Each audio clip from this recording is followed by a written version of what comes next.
महाराज युधिष्ठिर का अभिषेक तथा उनकी राज्य व्यवस्था।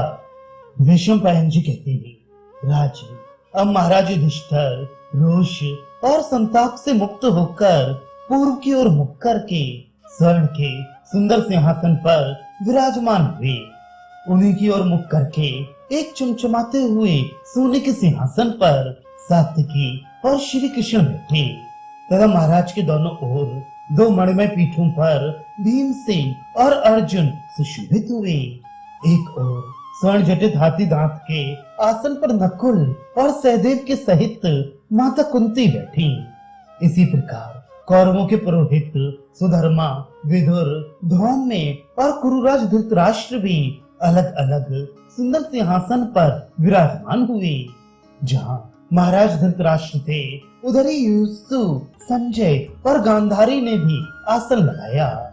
महाराज युधिष्ठिर ने सिंहासन पर बैठकर श्वेत पुष्प, अक्षत, भूमि, स्वर्ण, रजत और मणियों को स्पर्श किया। सिंहासन के पास की मृतिका, स्वर्ण, तरह तरह के रत्न, सर्वौषध से युक्त अभिषेक के पात्र, जल से भरे हुए तांबे, चांदी और मिट्टी के बर्तन, पुष्प, लाजा, धान, गोरस, शमी, पीपल और पलाश की समिधाएं, मधु, घृत, गूलर की सुरवा और शंख, ये सब सामग्री एकत्रित की गई। फिर श्री कृष्ण की आज्ञा से पुरोहित धौम्य ने पूर्व और उत्तर के कोण में नीचे स्थान पर शास्त्रोक्त विधि से वेदी बनाई। इसके बाद सर्वतोभद्र आसन पर महाराज युधिष्ठिर और द्रौपदी को बिठाकर उनसे वेद के मंत्रों द्वारा विधि पूर्वक हवन कराया। अब भगवान श्री कृष्ण खड़े हुए और उन्होंने पांचजन्य शंख में जल भरकर धर्मराज का अभिषेक किया। फिर उन्हीं के कहने से राज ऋषि धृतराष्ट्र तथा सब दरबारियों ने भी पांचजन्य के द्वारा ही उनको अभिषेक किया। अभिषेक होते ही नक्कारों और नफीरियों का शब्द होने लगा। महाराज ने धर्मानुसार प्रजा की सब भेंटें स्वीकार की और उसे बहुत से पुरस्कार देकर सम्मानित किया। इसके बाद उन्होंने ब्राह्मणों से स्वस्ति वाचन कराकर उन्हें हजारों मोहरें दक्षिणा में दी। ब्राह्मणों ने प्रसन्न होकर उन्हें मंगल हो, जय हो ऐसा कहकर आशीर्वाद दिया। फिर उन्होंने महाराज की प्रशंसा करते हुए कहा, राजन, बड़े भाग्य की बात है, आपको विजय प्राप्त हुई। आप अपने पराक्रम से धर्म की रक्षा करने में समर्थ हुए। ये प्रजा का सौभाग्य ही था कि आप भीमसेन, अर्जुन और नकुल सहदेव अब तक सकुशल रहे। अब आप शीघ्र ही भावी कार्यक्रम को अपने हाथ में लें। इसके बाद समागत सज्जनों ने धर्मराज युधिष्ठिर का सत्कार किया और उन्होंने अपने संबंधियों के सहयोग से उस विशाल साम्राज्य का भार अपने हाथों में लिया। प्रजा के अभिनंदन का उत्तर देते हुए महाराज युधिष्ठिर ने कहा, महाराज धृतराष्ट्र मेरे पिता हैं। हमारे लिए ये इष्ट देव के समान हैं। जो लोग मेरा प्रिय करना चाहें, उन्हें इनकी आज्ञा में रहना चाहिए और इन्हें जो कुछ अच्छा लगे वही करना चाहिए। मेरा भी प्रधान कर्तव्य सर्वदा सावधानी से इनकी सेवा करना ही है। यदि आप लोग मेरे ऊपर कोई कृपा करना चाहते हैं तो मैं यही भिक्षा मांगता हूँ कि इनके प्रति पहले ही के समान सम्मान का भाव रखें। मेरे, आपके और सारी पृथ्वी के स्वामी ये ही हैं। ये सारा राष्ट्र और पांडव लोग इनके हैं। आप सब लोग मेरी ये प्रार्थना हृदय से स्वीकार करें। इसके बाद कुरुराज युधिष्ठिर ने सभी पुरवासी और देशवासियों को विदा किया तथा भीमसेन को युवराज बनाया। महामती विदुर जी को राजकाज संबंधी सलाह देने का, निश्चय करने का तथा संधि विग्रह, प्रस्थान, स्थिति, आश्रय और द्वैधी भाव, इन 6 बातों को निर्णय करने का अधिकार सौंपा।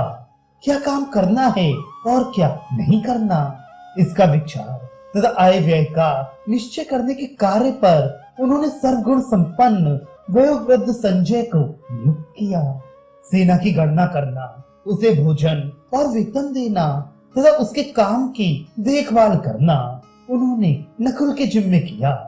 शत्रु के देश पर चढ़ाई करने तथा दुष्टों को दमन करने के काम पर अर्जुन की नियुक्ति की। ब्राह्मण और देवताओं के काम पर तथा पुरोहिती के दूसरे कामों पर महर्षि धौम्य नियुक्त हुए। सहदेव को अपने साथ रखा। उनको सब समय राजा की रक्षा का काम सौंपा गया। राजा ने जिन जिन लोगों को जिस जिस काम के योग्य समझा उनको उसी कार्य पर नियुक्त किया।